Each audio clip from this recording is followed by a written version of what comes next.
जय हिंद दोस्तों, स्वागत है आपका आपके अपने परिवार आदित्य रंजन टॉक्स में।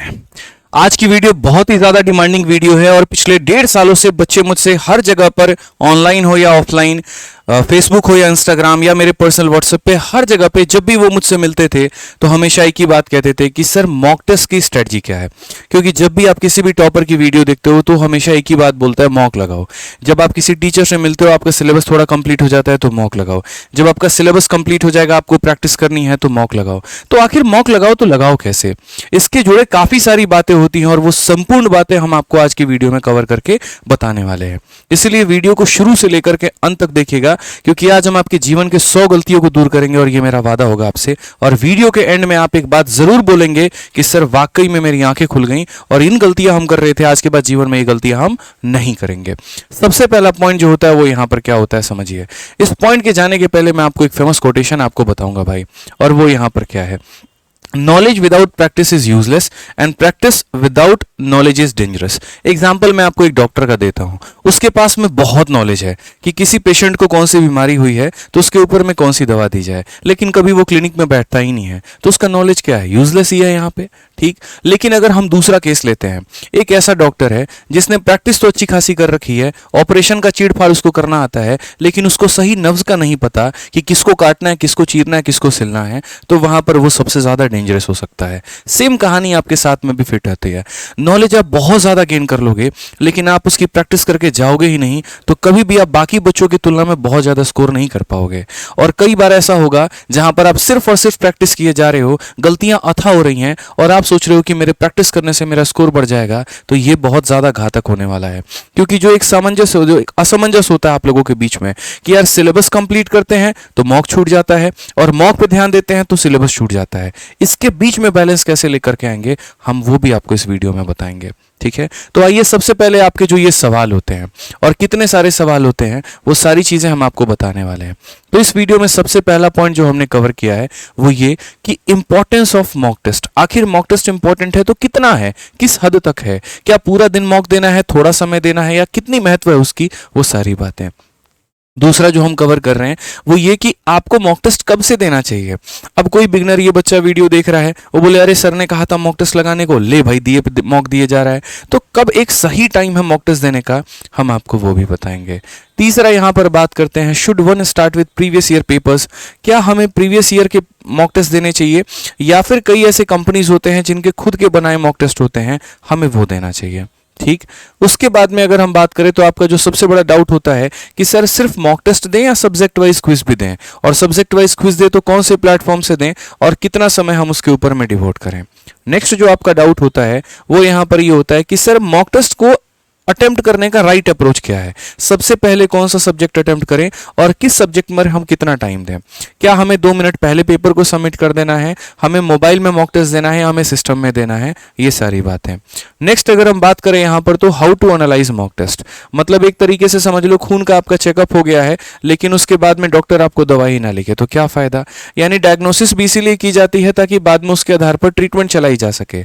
उसी तरीके से मॉक टेस्ट आप देते हो इसीलिए ताकि उसके बाद पर आप अपनी कमियां, आप अपनी स्ट्रेंथ, अपने वीक पॉइंट्स, अपने स्ट्रॉन्ग पॉइंट, इन सभी के ऊपर में काम करके अपने आप को अपना बेटर वर्जन दे पाओ, अपना बेस्ट दे पाओ। तो ये तमाम तरह की सारी बातें एक एक करके मैं इस वीडियो में कवर करूंगा, और आज नहीं आज से 5 साल के बाद भी ये वीडियो आप लोगों के लिए काम में आएगी। जब जब कोई बच्चा मेरे भाई इस पड़ाव पर आएगा कि उसके मॉक में मार्क्स नहीं बढ़ रहे, तब तब ये वीडियो उसके लिए रामबाण साबित होने वाली है। इसीलिए इस चैनल को अभी सब्सक्राइब कर दीजिए और इस वीडियो को अभी लाइक कर दीजिए। बहुत मेहनत लगी है इस वीडियो को बनाने में, और बहुत मेहनत लगी है आपके एक नर्व्स को पकड़ करके उसका सही इलाज बताने में, ठीक है।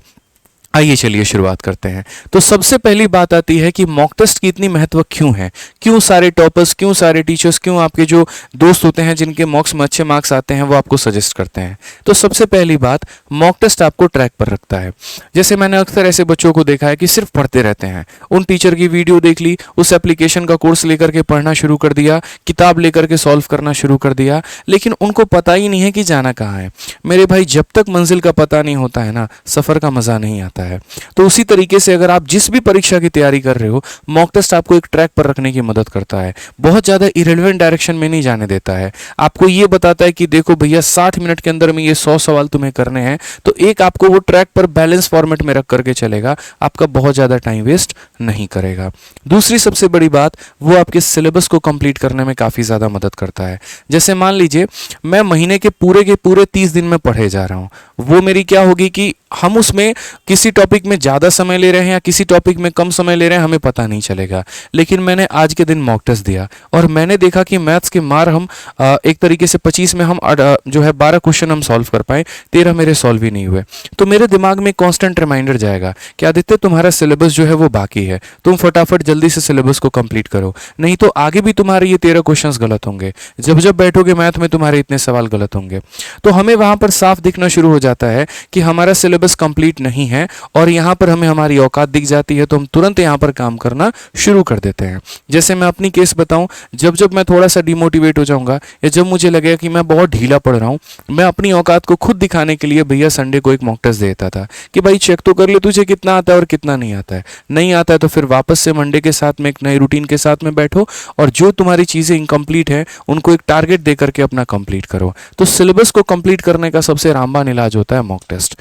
ठीक है, उसके बाद अक्सर आप लोगों ने देखा होगा, जैसे चैंपियंस ट्रॉफी है, आईसीसी की कोई भी ट्रॉफी हो जाती है, ठीक है, अब आप क्या सोचते हो कि सीधा पहले मैच में जाएंगे, शतक मार देंगे और बहुत आगे बढ़ जाएंगे। ये सबसे बड़ी भूल होती है। एक क्रिकेटर भी फाइनल मैच खेलने के पहले कई गुना ज़्यादा नेट पर प्रैक्टिस करके जाता है। तो फिर आप जब पेपर देने जाते हो तो उसके पहले प्रैक्टिस क्यों नहीं करते?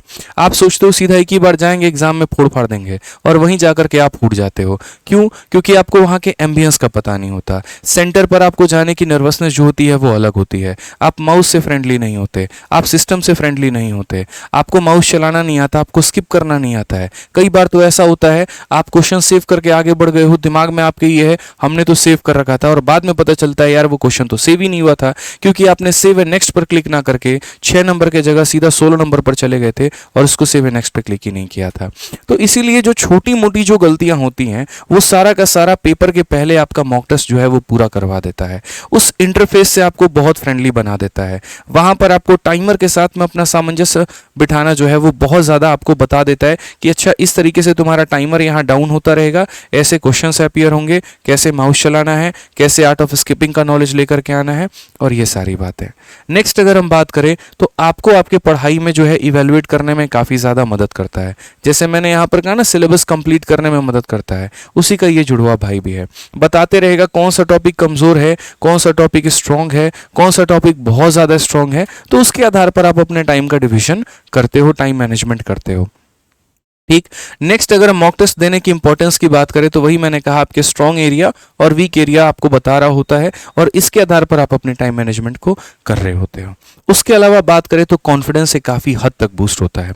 जैसे मान लीजिए आज से 3 महीने के बाद मेरा पेपर है और मेरे मॉक टेस्ट में अभी से 120 प्लस आ रहे हैं, तो अब मैं वापस जाकर के छोटी छोटी चीज़ें नहीं कवर करूंगा, बल्कि अब मैं उन चीज़ों को कवर करूंगा जो मेरे छूट गए हैं। जैसे मैथ्स में कोऑर्डिनेट ज्योमेट्री पढ़ा हमने, क्यों पढ़ा? क्योंकि मेरे बाकी टॉपिक कंप्लीट हो गए। अब उसी के बाद में हम थोड़े हायर वर्जन्स के क्वेश्चंस भी लगाएंगे, उसी के साथ में हम पैसेज के ऊपर में भी काम करेंगे, उसी के साथ में हम और करंट अफेयर के ऊपर में भी काम करेंगे। तो कहीं ना कहीं आपके कॉन्फिडेंस को बढ़ाता है। जब आप बाकी लोगों की तुलना में अपने रैंक को देखते हैं, आप देखते हैं यार कि 1 लाख बच्चों में मेरा रैंक जो है वो 1000 के बीच में आ रहा है, तो आपका वहीं से कॉन्फिडेंस बढ़ना शुरू हो जाता है कि हाँ हम कर सकते हैं, हम इस रेस में बने हुए हैं। तो ये बहुत एक ज़्यादा हेल्पफुल काम करता है आपको। ठीक है, और सबसे लास्ट जो इंपॉर्टेंट होता है वो यहाँ पर ये होता है, ये आपकी एक्यूरेसी और ये आपकी स्पीड दोनों बढ़ाता है। जैसे अगर मैं 2 तरह के बच्चों को बिठा दूं अपने पास में और मैं बोलूं कि एक बच्चा सीधा कोई मॉक नहीं देगा और सीधा फाइनल पेपर जा करके देगा, और दूसरे को मैंने ये कह दिया कि रेगुलर इंटरवल पर मॉक देना है और जा करके पेपर देना है, अगर दोनों ने पढ़ाई समान की होगी ना, मैं गारंटी बताता हूं जो बच्चा मॉक टेस्ट दे करके गया है पेपर देने, उसका स्कोर दूसरे वाले से 10 या 15 नंबर ज़्यादा ही मिलेगा। क्यों? क्योंकि उसके पास में स्पीड आ चुकी है क्वेश्चंस को भगाने की, उसके पास में स्पीड आ चुकी है कम समय के अंदर में सवालों को सॉल्व करने की। क्योंकि मैं पहले दिन से एक बात बोलता हूं मेरे दोस्त, यहाँ पर ये मॉक टेस्ट तो कभी नॉलेज का खेल था ही नहीं। यहाँ पर ये सवाल जो आपको दिए जाते हैं वो तो हर बच्चा बना सकता है। ये मॉक टेस्ट जो खेल है ना भाई, वो यहाँ पर ये है कि उस सवाल को कम समय में किसने बना दिया। बस यहाँ पर यही खेल है। तो ये बहुत महत्वपूर्ण होता है। इसीलिए मैंने कहा किसी भी काम की शुरुआत करने के पहले आप ये जान लो कि उसकी महत्व क्या है। जब आप ये जान लोगे तो ऑटोमेटिक आपका उसके अंदर में इंटरेस्ट आना शुरू हो जाएगा। नहीं तो फिर वही बात है, आप इनकम टैक्स इंस्पेक्टर बनना चाहते हो तो उसकी महत्व क्या है? क्यों? क्योंकि आपकी लाइफस्टाइल बदल जाएगी, आपकी जीवन बदल जाएगी। और जब आप इस बात को समझोगे तो आप मेहनत भी करना शुरू करोगे। तो मॉक का इंपॉर्टेंस जानना बहुत जरूरी था। ठीक, जो दूसरा सवाल आता है बच्चों वो यहाँ पर ये आता है, हमें मॉक टेस्ट कब से देना चाहिए? अब आपने तो सुन लिया, सर ने कहा मॉक दो मॉक दो मॉक दो मॉक दो, लेकिन कब से दें? तो ऐसा नहीं है कि आज तुमने कसम खाई कि सीजीएल की तैयारी शुरू कर रहे हैं और कल से ही आपने जो है वो मॉक टेस्ट देना शुरू कर दिया। नहीं, जब तक आपका सिलेबस 40 से 50% हर एक सब्जेक्ट में ना कंप्लीट हो जाए तब तक आप मॉक टेस्ट मत दीजिएगा। नहीं तो फालतू का आपको डीमोटिवेशन मिलेगा और कुछ नहीं होगा। पता चलेगा आपका 40 नंबर आ रहा है, 50 नंबर आ रहा है 200 में, और आप यहाँ सर पकड़ करके बैठे हैं, खुद में ही डिमोटिवेट हुए जा रहे हैं। तो ऐसा बिल्कुल मत करिएगा, ठीक है? नहीं तो वही बात है, जिन हथियारों का नॉलेज नहीं है लेकर के युद्ध में चल पड़े तो वहां पर मेरे भाई आप खत्म ही हो जाओगे, आप पराजित ही होकर के आओगे। तो पहले थोड़ा सा ज्ञान लो, पहले थोड़े सिलेबस को कंप्लीट करो, तब उसके बाद में मॉक टेस्ट देने जाना, तो वो ज़्यादा अच्छा रहेगा। ठीक है। तीसरा जो मेरे पास में बच्चे सबसे ज़्यादा डाउट लेकर के आते हैं वो ये कि सर हम मॉक टेस्ट दें तो किस कंपनी का दें, और उसके बाद में सर कैसा मॉक टेस्ट दें। तो देखो, जितने भी यहाँ पर कंपनीज है जो मॉक टेस्ट बनाते हैं उनके पास में दो तरह के फॉर्मेट होते हैं। एक प्रीवियस ईयर क्वेश्चन का फॉर्मेट होता है और दूसरा उनका खुद का बनाया हुआ मॉक टेस्ट होता है। ठीक है, आपको जो मॉक टेस्ट है वो दोनों देने हैं कि एक दिन है, वो आप खुद डिसाइड करना। मैं बस दोनों के फायदे नुकसान बताऊंगा। सबसे पहले, जैसे अगर आप प्रीवियस ईयर का मॉक टेस्ट देते हो उसमें क्या होगा, आपका स्कोर थोड़ा अच्छा आएगा, हाई आएगा। ठीक है, लेकिन अगर आप उनके बनाए हुए मॉक टेस्ट दोगे तो वहां पर आपका स्कोर जैसे मान लो 140 अगर नॉर्मली आ रहा है तो वहां 125 या 130 आपका आएगा। ठीक, अगर आप प्रीवियस ईयर के मॉक टेस्ट दोगे तो इससे आपका जो मोराल है, जो कॉन्फिडेंस है, वो काफ़ी ज़्यादा बढ़ेगा। लेकिन अगर आप जब इनके मॉक टेस्ट देते हो तो वहाँ पर कम स्कोर आने के कारण में आपका थोड़ा कॉन्फिडेंस डाउन हो जाता है। ठीक, अगर आप प्रीवियस ईयर के मॉक टेस्ट देते हो और अगर आप उसके ऊपर में कंप्लीटली डिपेंडेंट रहते हो तो यहीं पर सबसे बड़ा बदलाव आता है। ये आपके लिए डेंजरस होता है। क्यों? अगर पेपर में 2-4% भी पैटर्न इधर उधर हो गया, क्वेश्चंस के लेवल इधर उधर हो गए, तो जो बच्चा सिर्फ प्रीवियस ईयर के ऊपर में रिलाई करके गया है उसकी कहानी वहीं पर फुस हो जाएगी और सुतली बम की तरह वो खत्म हो जाएगा वहां पे। लेकिन जिसने थोड़ा आसपास का अगर उसके अलावा भी कोई मॉक टेस्ट दिया है, इन कंपनीज के जो टॉप लोगों ने यहाँ पर खुद के मॉक बनाए हैं, अगर वो दे करके गया है तो आसपास की भी और भी चीजें कवर कर सकता है। क्योंकि जब सेल्फ मेड मॉक टेस्ट बनाए जाते हैं तो वहां पर इस बात का ध्यान रखा जाता है कि हम जो है बाकी अदर एग्जाम्स के भी कुछ क्वेश्चंस को डाल करके बच्चों को हम उसके साथ में भी फैमिलियर बना पाए। भाई क्लियर है? तो इसीलिए यहां पर इसका एक एज यहां मिल जाता है। तो मैं आपको बोलूंगा कि देखिए, ना ये दीजिए ना ये दीजिए, दोनों को मिला करके दीजिए, दोनों आपके लिए बहुत जरूरी है। हाँ, बस ये कर सकते हैं कि जैसे प्रीवियस ईयर के अगर आपने लगातार 3 मॉक टेस्ट दे दिए तो रोक करके अपने आप को एक सेल्फ मेड मॉक टेस्ट जरूर दीजिए। ठीक है, ताकि आप यहां पर इसके ऊपर में भी पूरा कमांड ले पाए और साथ में यहां पर जो साइड की जो चीजें आपकी छूट रही हैं आपका कमांड उसके ऊपर में भी रहे। आ जाइए, अब उसके बाद में बात करते हैं क्या सब्जेक्ट वाइज क्विज हमें देना जरूरी है। जैसे मॉक में और क्विज में क्या फर्क होता है? मॉक का मतलब होता है फुल लेंथ मॉक टेस्ट, यानी जिसके अंदर में आपका मैथ भी होगा, इंग्लिश भी होगा, रीजनिंग भी होगा, जीएस भी होगा। लेकिन जब हम क्विज की बात करते हैं तो ये क्विज हो सकता है किसी एक पर्टिकुलर हम सब्जेक्ट की बात कर रहे हो या उस सब्जेक्ट में भी एक हम पर्टिकुलर चैप्टर की बात कर रहे हो। तो जैसे आपने कहा कि जैसे मैंने आपको बताया कि जिन बच्चों का 40% से 50% का सिलेबस ऊपर कवर हो रखा है वो मॉक टेस्ट दें। लेकिन जो बिगनर हैं वो क्या करें, जिनका सिलेबस अभी थोड़ा कंप्लीट हुआ है वो क्या करें? तो मैं आपको बताता हूँ क्या करना चाहिए पहले दिन से ही। जैसे मानो मैं बिगनर हूँ और मैंने अभी मैथ्स में परसेंटेज पढ़ा, इंग्लिश में सब्जेक्ट वर्ब एग्रीमेंट पढ़ा, रीजनिंग में मान लीजिए मैंने सिलोगिज्म पढ़ा, तो मेरा सबसे पहला धर्म जो होना चाहिए वो ये कि मैं इन चैप्टर्स के सिर्फ और सिर्फ सेक्शनल टेस्ट दे दूं। कहीं पे अगर मुझे कहीं परसेंटेज का मिल जा रहा है तो मैं परसेंटेज का दे दूं, अगर सिलोगिज्म का मिल गया तो वो दे दूं। चाहे एप्लीकेशन कोई भी हो, प्लेटफॉर्म कोई भी हो, टेलीग्राम कोई भी हो, फर्क नहीं पड़ता, उनके यहाँ पर सेक्शनल टेस्ट देंगे। रीजन बता रहे हैं क्योंकि यहाँ पर ये बिगनर्स के लिए सबसे ज़्यादा फायदेमंद होता है। ये कहीं ना कहीं एक कॉन्फिडेंस को बढ़ाता है। जैसे एक मेरी स्टूडेंट थी, तुम्हारी बिंदी उसका नाम था, ठीक है, उसने लड़की ने बहुत ही बिगनर थी यार, उसको बहुत ज़्यादा नॉलेज नहीं था, बहुत ज़्यादा मेरे क्लास में मुझसे डांट सुनेगी, बहुत ज़्यादा मैं उसको सुनाऊंगा। क्यों? क्योंकि हर क्वेश्चन में उसको डाउट होगा, हर क्वेश्चन में यहाँ पर जो है कहीं ना कहीं उसको दिक्कत ही आएगी, ये कैसे हो गया, ये कैसे हो गया। तो एक टाइम पर एक टीचर भी फ्रस्ट्रेट हो जाता है, लेकिन साथ के साथ मैं उसको समझाऊंगा भी। रोज रात में जब मैं सोने जाता था तो मैं स्टेटस उस लड़की का देखता था। उसने यहाँ पर क्या कर रखा था कि जैसे कभी एक एप्लीकेशन है, सपोज करो एक्स एप्लीकेशन है, उसके उसने सेक्शनल मॉक टेस्ट दिए, उसके लीडर बोर्ड में वो टॉप में आई तो उसने उसका स्क्रीनशॉट लगा दिया। कहीं पर टेलीग्राम पे कोई क्विज था, उसमें 1000 बच्चों ने पार्टिसिपेट किया था, उसका 20वां रैंक आया, उसने लगा दिया। तो वो क्या हो रहा था कि वो अपने आप के अंदर में कॉन्फिडेंस लेकर के आ रही थी, ठीक है। और आज वो एक अच्छी पोस्ट में सेलेक्टेड है, मैं आपको ये भी बता दूं, जिसके ऊपर में मेरा विश्वास भी नहीं था, लेकिन उसने अपने मेहनत के दम पर ये अपनी पोस्ट को प्राप्त कर लिया, ठीक है। तो ये जो छोटे छोटे उसके मॉक टेस्ट होते थे ना, वो उसके लिए काफी ज्यादा कॉन्फिडेंस का काम करते थे, बढ़ाने का काम करते थे, ठीक है। इसके अलावा क्या होता है, ये काफी ज्यादा समय को बचाता है। अब जैसे मानो मेरी इंग्लिश कमज़ोर है, तो मुझे क्या ज़रूरत है पूरा मॉक टेस्ट देने की। अगर मेरी इंग्लिश कमज़ोर है तो मैं सिर्फ और सिर्फ इंग्लिश पर काम करूंगा ना। इसीलिए मैंने भी देखा था कि जब मैं खुद की तैयारी कर रहा था और मेरे इंग्लिश में 32 से लेकर के 35 नंबर तक आते थे, तो मैंने कहा यार पूरा मॉक टेस्ट अगर मैं दूंगा मेरा काफ़ी ज़्यादा टाइम खराब होगा। तो इससे बढ़िया मैं यहाँ पर क्या करता हूँ कि मैं इनके सेक्शनल मॉक टेस्ट देता हूँ। तो मैंने पिछले 3 सालों के, एक एप्लीकेशन थी एसएससी इंग्लिश क्विज करके, तो वहाँ से मैंने पिछले 3 सालों के इंग्लिश का हर एक सेक्शन का मॉक टेस्ट देना शुरू कर दिया था। तो जो इंग्लिश का पेपर मुझे 18 से 19 मिनट लगते थे सॉल्व करने में, उस एप्लीकेशन से देने के बाद में मैं 10 से 12 मिनट में इंग्लिश के पेपर को सॉल्व करने लगा था और मेरा on an average 45 plus score जो है वो आने लगा था। तो इसीलिए अगर आपको दिक्कत सिर्फ एक भाग में है तो सिर्फ उसका मेरे भाई इलाज करिए, ना कि पूरा का पूरा मॉक टेस्ट दे रहे हैं, ठीक है। आ जाइए नेक्स्ट, अगर हम बात करें तो ये जो है आपका बहुत ही कम समय के अंदर में पूरा का पूरा क्विक रिवीजन करवा देता है यहाँ पे, ठीक है ना। तो इसीलिए सेक्शनल मॉक टेस्ट आपको देना जरूरी है, ठीक। तो जितना इंपॉर्टेंट आपका फुल लेंथ है उतना ही इंपॉर्टेंट आपका सेक्शनल टेस्ट भी है। अब वो आपके ऊपर में डिपेंड करता है कि आप उसका जो सामंजस्य है वो यहाँ पर कैसे बिठा के चलते हैं, ठीक। अब आपने कहा सर बढ़िया तरीके से क्लियर हो गया, मॉक टेस्ट देना है कि नहीं देना है तो कब देना है और क्या देना है यहाँ पे। अब बात आती है कि सर सही अप्रोच क्या है, मॉक टेस्ट देने का सही अप्रोच क्या है, ठीक है। क्या ऑर्डर ऑफ अटेम्प्ट होगा, कैसे हम करेंगे, क्या करेंगे, बताते हैं। तो सबसे पहले देखिए ऑर्डर ऑफ अटेम्प्ट के बारे में। आपको अपने ऑर्डर ऑफ अटेम्प्ट को फिक्स करना होगा, ठीक है। कैसे फिक्स करना होगा, तो मैंने यहाँ पर बना रखा है इस तरीके से, कुछ इस प्रकार से, ठीक है।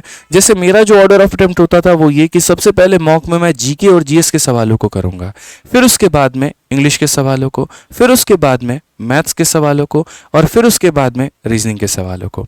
क्यों? क्योंकि यहाँ पर क्या होता है, देखिए हर एक आपका जो सब्जेक्ट है वो 25-25 सवालों का है, 50-50 नंबर का पेपर है आपका। लेकिन फायदा यहाँ पर ये होता है कि जीएस का जो पार्ट है ना, 50 नंबर आप सिर्फ और सिर्फ कितने मिनट में खत्म कर लेते हो, तो 5 से 7 मिनट के अंदर में। इंग्लिश के 50 नंबर आप कितने मिनट में खत्म कर लेते हो, तो 9 से 12 मिनट में। यानी शुरू के कहीं ना कहीं औसतन 18 मिनट के अंदर में आपका 100 नंबर का पेपर खत्म हो जाता है, और जो बाकी 100 नंबर बचते हैं उनके लिए आपके पास में पर्याप्त 42 मिनट का समय बच रहा होता है, ठीक है। उनमें यहाँ पर आप दीजिए मैथ्स को और उसके बाद में आप उसको दीजिए रीजनिंग को। दूसरा साइंटिफिक फैक्टर ये भी है कि यहाँ पर शुरू के 50 सवालों में इनमें कोई कलम नहीं उठाना है। तो जो दिमाग काम कर रहा होता है वो बस ये क्वेश्चन को पढ़ा, आंसर दिया, पढ़ा और आंसर दिया। तो इसमें यहाँ पर रफ पेपर की आवश्यकता नहीं होती है और आपका टाइम काफ़ी बच जाता है। लेकिन जो अंतिम के यहाँ पर 50 सवाल होते हैं इनमें कलम उठाने की जरूरत पड़ती है, चाहे वो मैथ्स है या वो रीजनिंग है। तो पूरा दिमाग कहीं ना कहीं कैलकुलेटिव मोड में चला गया होता है, और कैलकुलेटिव मोड में चला गया होता है तो वापस से आकर के इसके ऊपर में फोकस करना ये गलती है। बाकी ये तो मेरी अपनी रणनीति थी। आपको अगर अपना कोई स्ट्रेटजी आपने बना रखा है और आपको लगता है वो सुटेबल है तो आप उसके अकॉर्डिंग में जाओ, कोई दिक्कत की बात नहीं है। तो इसीलिए अपने सबसे पहले मैंने क्या कहा था कि अपने ऑर्डर ऑफ अटेम्प्ट को आप क्या करिए मेरे भाई, तो फिक्स करिए कि हाँ मुझे इसी तरीके से जाना है। दूसरी बात, सवालों के साथ में कोई पंगा मत लीजिएगा। मॉक टेस्ट देते वक्त लाइफ में नेवर एवर मेरे भाई आप यहाँ पर ईगो पे लेकर के जाइएगा। आप कोशिश करिएगा कि मैं पूरा का पूरा पेपर एक बार में ही खत्म करूं। आपके अंदर में आर्ट ऑफ स्किपिंग आना चाहिए। जैसे मैं अपनी बात करूं कि मेरे CHSL में, सीजीएल में या CPO में हर पेपर में 50-50-50 रहे, मैथ्स में 50 में 50, इंग्लिश में 50 में 50, रीजनिंग में 50 में 50। बट वो कैसे आए? सिर्फ और सिर्फ एक लाइन, आर्ट ऑफ स्किपिंग। मैंने क्या किया था कि जैसे मेरा मैथ्स का, जैसे मेरा रीजनिंग का सेक्शन आया तो मैंने 23 सवाल बना दिए, मैंने 2 छोड़ दिए। इंग्लिश आया था 22 बना दिए, 3 छोड़ दिए। क्यों? क्योंकि उस समय दिमाग काम नहीं कर रहा था, वो रीजनिंग के उस क्वेश्चन में मेरा लॉजिक नहीं लग पा रहा था। मैंने कहा क्यों पंगा लेना यार, बाद में आएंगे तो देखेंगे। मैथ्स के मैंने 23 सवाल किए, 2 छोड़ दिए, बाद में देखेंगे। बाद में मेरे पास में 9 मिनट बच गए थे और मेरे पास में लगभग 7-8 सवाल बचे हुए थे। अब उन बचे हुए टाइम में बड़े आराम से मैं बिना प्रेशर के जब उन सवालों को बनाने बैठा, मेरे सारे सवाल बैक टू बैक बनते गए। और यही कारण था कि जिस दिन मेरी आंसर की आई थी, लगातार 87 क्वेश्चन मेरे सही थे। लगातार 87 क्वेश्चन मेरा पहला ऐसा क्वेश्चन आया था जो गलत था, उसके पहले के पूरे 86 सवाल मेरे सही थे। क्यों? क्योंकि इसके ऊपर में मैंने फोकस किया। एक बार मेरे से गलती भी हुई थी 2018 के मेंस में कि मैंने सवालों को ईगो पर ले लिया था, ऐसे कैसे नहीं बनेगा, मैथ्स पढ़ाते हैं, मैथ्स आता है, कैसे नहीं बनेगा। और ये मेरी गलती थी वहाँ पे, जिसके कारण मेरे पेपर में नंबर कम रह गए थे। क्योंकि टाइमर तो भाग रहा है ना यार, वो आपके लिए रुका थोड़ी है वहाँ पे। क्यों पंगा लेते हो? पहला सवाल भी 2 नंबर का है, दूसरा भी 2 नंबर का है, तीसरा भी 2 नंबर का है। क्या पता अभी टफ क्वेश्चन आ रहा है, बाद में आसान दिया गया है। तो इसीलिए कोशिश करो, सिलेक्शन लेना है, सिद्ध नहीं करना अपने आप को कितने ज्ञानी हो और कितने नहीं हो। इसीलिए शुरू से लेकर के अंत तक पूरा का पूरा पेपर एक बार में करने की कोशिश करो। मार्क पर रिव्यू कर लो, ठीक है, मार्क पर रिव्यू कर लेंगे, जो नहीं बन रहा हम उसको बाद में आके बना लेंगे, क्या दिक्कत है? ठीक है, अपनी खेती है, कोई इशू की बात नहीं है यहाँ पे। ठीक, उसके बाद में नेक्स्ट आना चाहिए जैसे आर्ट ऑफ एलिमिनेटिंग ऑप्शन। आप स्पेशली इंग्लिश के सवाल को जब आप पढ़ते हैं, उसमें तो कोशिश किया करिए, चाहे PQRS हो या फिर ये हो, इनको ऑप्शंस के माध्यम से ही सॉल्व करना। चारों स्टेटमेंट को पढ़ करके सजा करके बनाने की कोशिश करोगे तो सबसे बड़ी गलती होगी। क्यों? क्योंकि कॉन्जुगेट पेयर ढूंढो वहां पर। कॉन्जुगेट पेयर क्या है ये देखो, स्टार्टिंग लाइन क्या हो सकती है, एंडिंग लाइन क्या हो सकती है, और उसके आधार पर जो है आप यहां पर जाने की कोशिश करो तो ज्यादा फायदा होगा। ठीक है, और लास्ट आप लोगों का सबसे फेवरेट मैंने रखा हुआ है, तुक्के कैसे लगाएं और कितने लगाएं। तो देखो, जब कोई पेपर देने गया और वहां लगा कि एकदम मंटा धार है, अब तो मेरा कुछ हो ही नहीं सकता है, तब तो दबा करके तुक्के लगाओ। जैसे हमारे मिश्रा जी इस बार करके आए थे, ठीक है, उनको जब लग गया ना कि हाँ अब हमारे हाथ से मामला जो है वो निकल चुका है, तो उन्होंने लगातार दे भैया तुक्का, जय माता दी जय माता दी। बट प्रैक्टिकली वो गलती से आपका प्री निकलवा सकती है, लेकिन आपका सिलेक्शन नहीं दिला सकती। कभी भी इस बात को ध्यान रखना। तुक्का वहां पर काम आता है जहां पर आप ये श्योर हैं कि ये 2 ऑप्शन मेरे नहीं हो सकते आंसर, बाकी के 2 बचे हुए हैं, वहां पर आप लगा सकते हैं। और वो भी कुछ हद तक, ये नहीं कि सारे सवालों में तुक्के लगाएं, नहीं तो पता चलेगा अच्छा खासा स्कोर आ रहा था और आप कट ऑफ से ही बाहर हो गए, तो ये मत करिएगा। तो तुक्के के लिए 2 नियम है। सबसे पहला, जहां पर आप ये श्योर है कि ये 2 ऑप्शंस नहीं हो सकते, यही 2 होंगे। और दूसरा, हर सवाल में नहीं लगाना है, कुछ ही क्वेश्चंस में लगाना है, ध्यान रखो इस बात का। अब उसके बाद में जो सबसे इंपॉर्टेंट, मॉक टेस्ट दे दिया, जान गए फिक्स ऑर्डर ऑफ अटेम्प्ट क्या है, जान गए कि मॉक टेस्ट कहीं ना कहीं हमारे सिलेबस का जो है वो रिवीजन कराता है।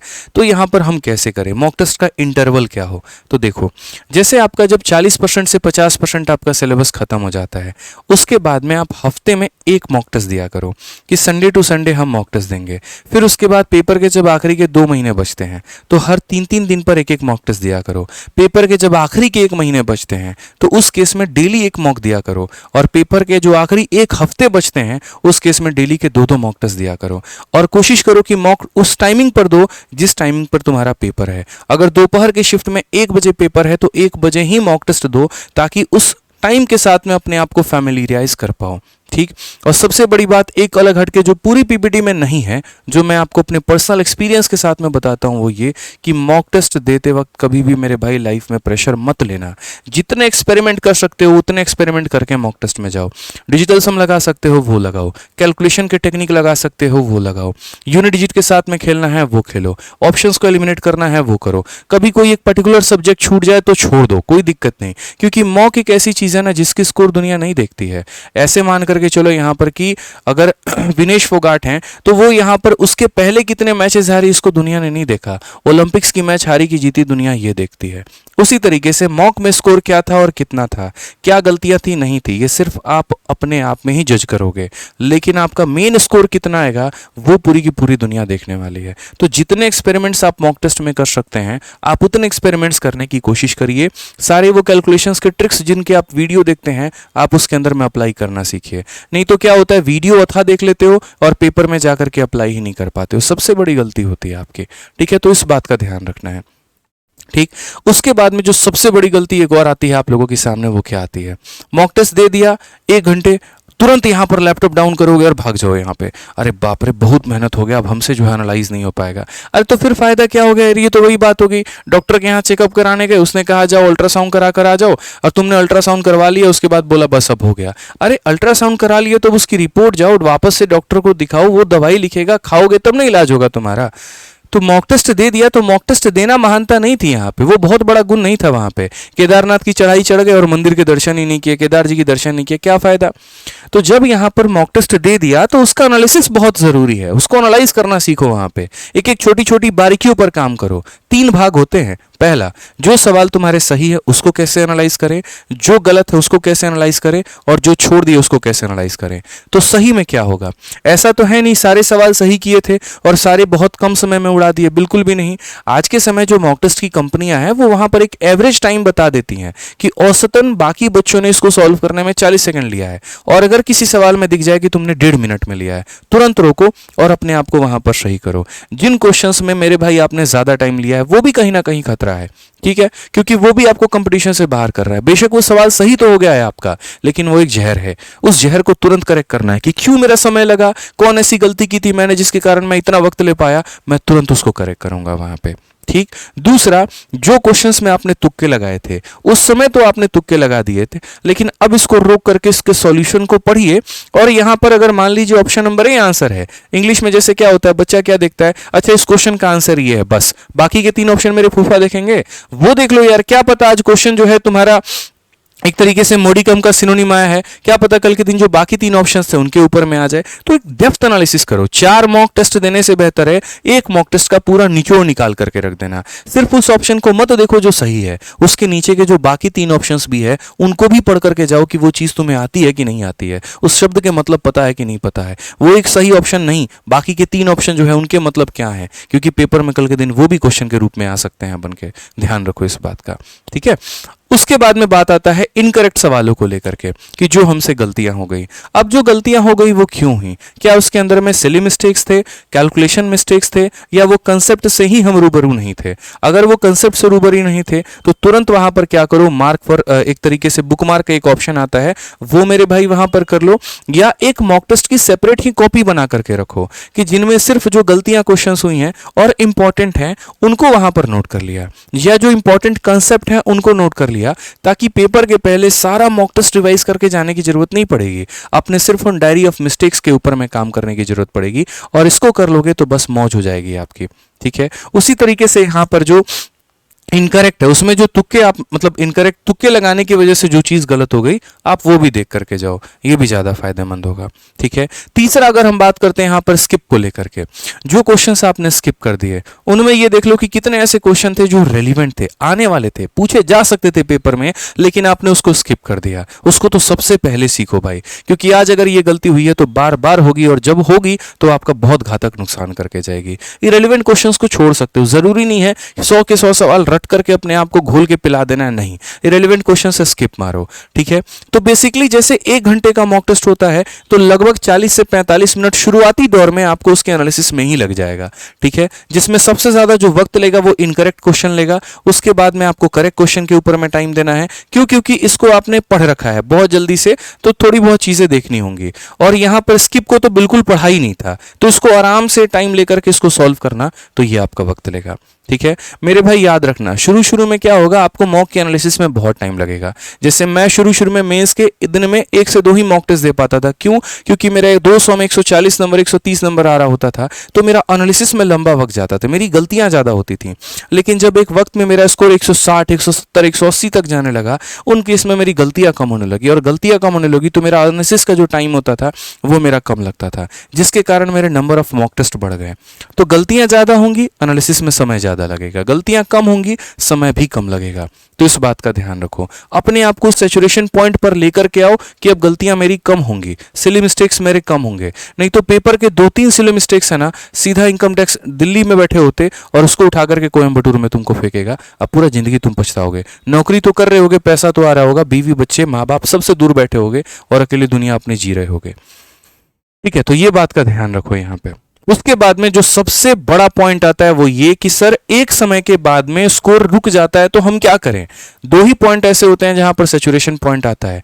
एक आपका स्कोर मेरे भाई रुकता है आपका 110 के पास में, कि 110 नंबर आते आते आपका स्कोर रुक गया और बढ़ नहीं रहा है, और दूसरा आपका जो फेज आता है वो 140 के बाद में आता है, ठीक है। और इन दोनों फेज को क्लियर करने का, एक ही चक्रव्यूह तोड़ने का एक ही तरीका है मेरे भाई, और वो है जब भी आपका मॉक टेस्ट में स्कोर कम हो जाए, बैक टू वेदास वाली कहानी, बैक टू सिलेबस वाली कहानी, वापस से अपने सिलेबस पे जाओ और वापस से एक बार जो है रिवीजन करो, क्योंकि यहां पर वही पॉइंट आ जाता है, अब ये वक्त रिवीजन करना मांगता है, ठीक है। क्योंकि आपने जितना पढ़ा था उसके आधार पे अब आप स्कोर कर पा रहे हो सकता है आपकी बहुत सारी ऐसी गलतियां हैं जो आप नहीं ध्यान दे पा रहे, आज अलजेब्रा गलत हो रहा है तो कल ट्रिको गलत हो रहा है तो कल कोई और टॉपिक गलत हो रहा है, और आप बार बार कंफ्यूज हो, यार इस पे काम करता हूं वो गलत हो जाता है, वो करता हूं वो गलत हो जाता है, तो क्या करूं? कुछ मत करो, वापस से चारों सब्जेक्ट की प्रीवियस ईयर की किताब लेकर के वापस से सारे क्वेश्चंस की प्रैक्टिस करना शुरू कर दो, फिर रॉकेट की रफ्तार में तुम्हारा जो है स्कोर भागेगा, ये मेरा गारंटी है, नोट कर लेना।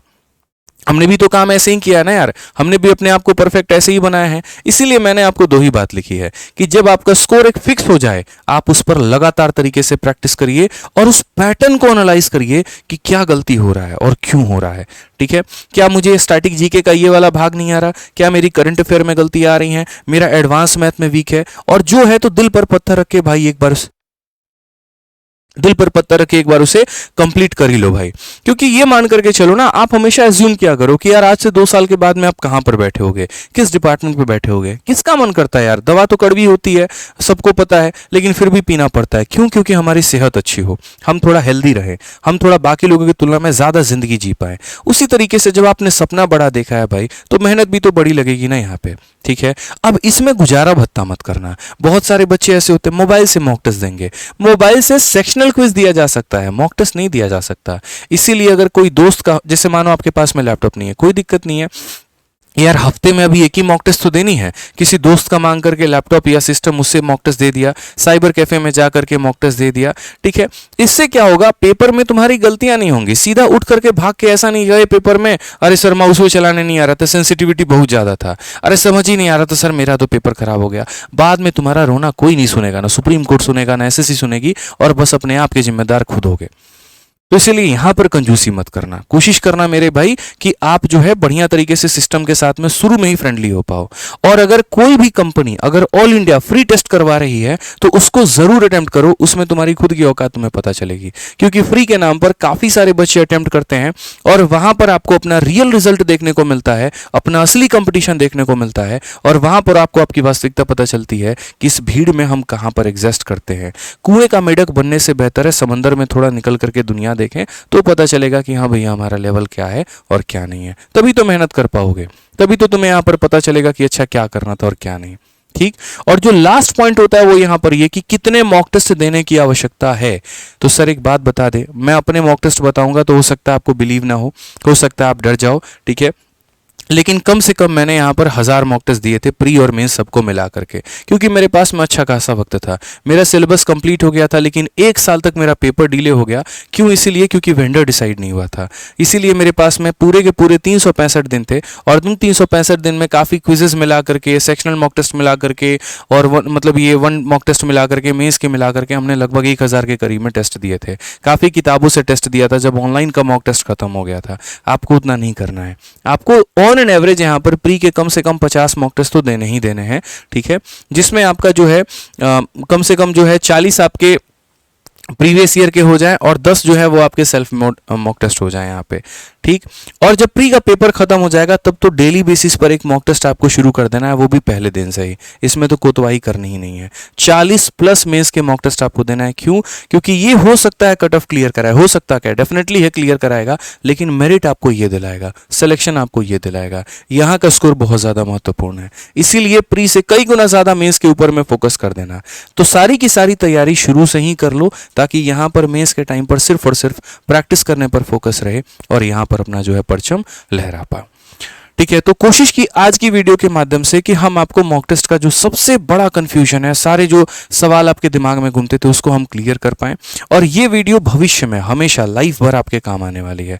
कहीं पर कोई भी पॉइंट हो तो मेरे भाई जरूर देखना। इस वीडियो में मैं यहाँ पर टाइमर लगवा दूंगा, तो उस टाइमर से क्लिक करके पर्टिकुलरली आप यहाँ पर टाइम स्टैंप लगवा दूंगा, तो उसी पर क्लिक करके जा सकते हो। इस वीडियो को अपने ज्यादा से ज्यादा दोस्तों को मेरे भाई शेयर करने की पूरी कोशिश करना आप यहाँ पे, ठीक है, क्योंकि ये वीडियो बाकी लोगों की भी काफी ज्यादा मदद करने वाली है। और एक अनुरोध करूंगा भाई, 10 दिन में, 1 महीने में, हो सकता है 2 महीने में मैं एक वीडियो लेकर के आऊँ, लेकिन जब भी मैं लेकर के आता हूँ तो मैं खुद काम करके लेकर आता हूँ। काफ़ी उसके ऊपर में मेहनत मेरी होती है। तो मेरा बस मेरे भाई आपसे इतना ही कहना है कि इस वीडियो को लाइक करिएगा, इस चैनल को दोस्तों सब्सक्राइब करिएगा और जहाँ तक हो सकता है सभी लोगों से शेयर ज़रूर करिएगा, ठीक है। बाकी मेरे भाई और भी कोई डाउट रहा तो वीडियो के कमेंट बॉक्स में ज़रूर बता दीजिएगा, ठीक है। बाकी कोशिश मेरी पहले दिन से यही है, सेलेक्टेड हैं सिलेक्शन दिलाएंगे, इंस्पेक्टर हैं इंस्पेक्टर बनाएंगे। मिलेंगे अगली वीडियो में। जय हिंद।